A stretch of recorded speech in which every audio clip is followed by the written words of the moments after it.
Spirit has really been wanting me to make this video, and my ego is just like, but here we are.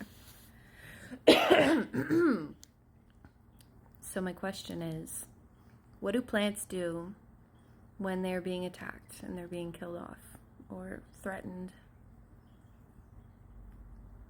They send all of their life force energy down their roots, and they communicate with all the species around them, predominantly their own, but they're all on that frequency, that plant frequency, so that these plants can prepare and they can send what life force they want to send down and out in another direction to either regrow somewhere safer, or they reserve all their energy and lie dormant until the threat is gone. Now, mammals, when they're being threatened and killed off, react. They fight, they scream, they cry, they get emotional. Just like we do, because we're mammals. And if there's one thing that we collectively have been becoming more and more aware of in the past few years, is how trauma doesn't stay here, it stays trapped in the body. And when we pass on, it doesn't go with us. Our souls are not encumbered by emotions, so they stay behind in the body, trapped. And so when we eat the bodies of these sad, angry, tortured mammals, we are eating their fear. We might not feel it right away, but it is meshing with our own body's frequency, and we're digesting it on top of the fear, anxiety, all that's already pushed at us through media, vibrations, politics. You know what I'm saying. And so, especially with where we're at in the world right now, the powers that be that are taking advantage want us to be emotionally reactive, full of fear, crying, sobbing, just acting out, doing wild things, not really organizing or responding like plants do. Plants respond, they don't react.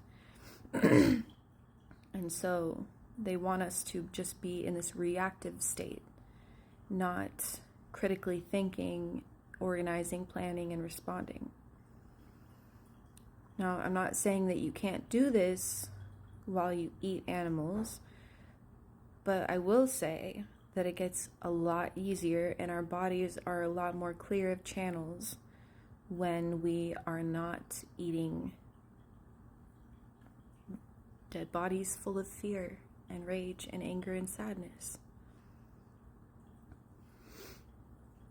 What this will do to us when we collectively eat more plants and we become more responsive rather than reactive. You think about all these like old structures that get taken over by nature.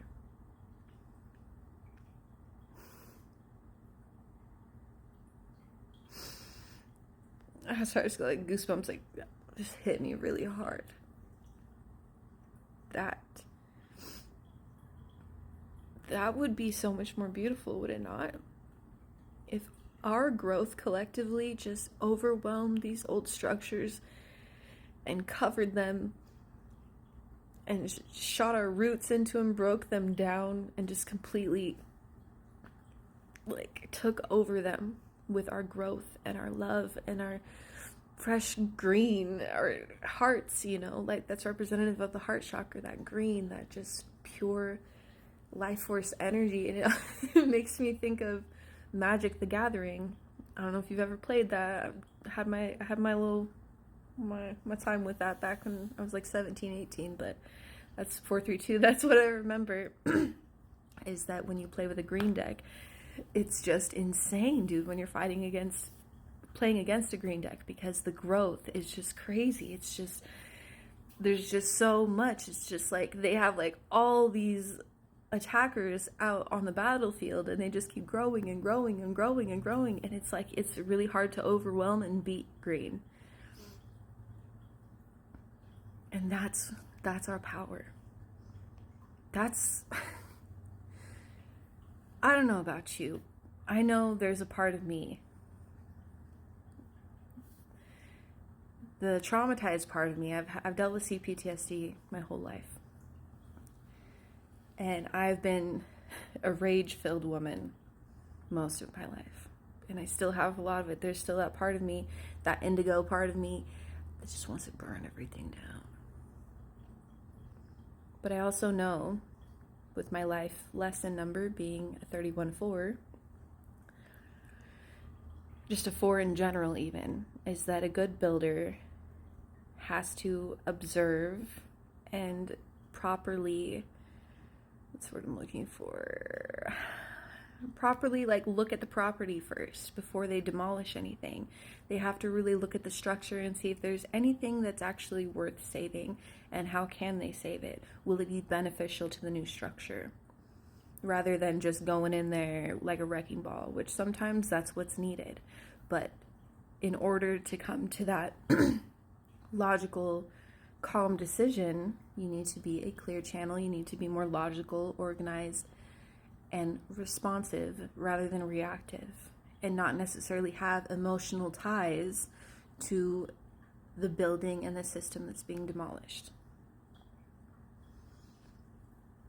Plant consciousness helps us have a more objective perspective on ourselves and the world around us.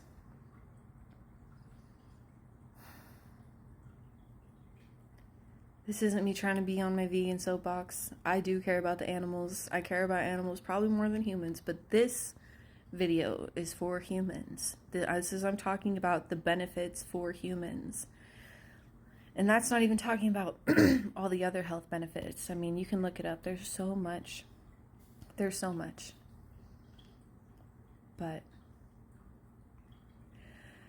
I can't even, I'm trying to think of a word to describe this feeling I'm feeling when I imagine all of us coming together and just with that love just fucking overtaking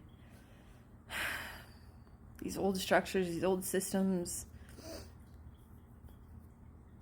creating new life, literally bringing heaven on earth. Like, we really can. We really have to let ourselves believe in it. If we've let ourselves believe in all this fucking bullshit and all these fucking lies for so long, we can definitely let ourselves believe in our own power and our ability to bring in a really beautiful future. Like, truly, truly. So start eating some more plants today. See how it makes you feel. Just try it for like 21 days. See if you feel clean and clear and under control. Alright, I love you. I really do. We got this.